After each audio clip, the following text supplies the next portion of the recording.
Welcome friends. In this video we will see how to define CSS and what is the syntax of CSS. So CSS rule has two main parts, a selector and one or more declaration. Figure shows the syntax of CSS and how to define CSS for particular element. Here selector is nothing but a HTML element or HTML tag. Every CSS style for particular element is surrounded by curly braces.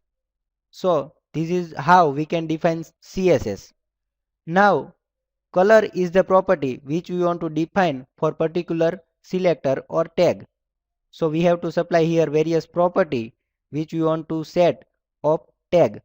This is the second property which we want to set for particular tag. At the same time, we have to pass the value to property prefixed with colon. So this is the syntax how we can give value to property. And after that, we have to append a semicolon. So this is how we can give CSS for particular tag.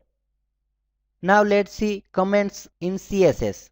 Comments are used to explain your code and may help you when edit the source code at a later date. Comments are ignored by browser. A CSS comment begins with slash star and ends with star slash. So this is how we can give comments in our CSS code. There are various types of CSS available.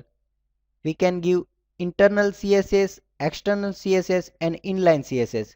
We will discuss more about this type of CSS in further videos. So this is about how to define CSS and how to give comments and various types of CSS. Thank you.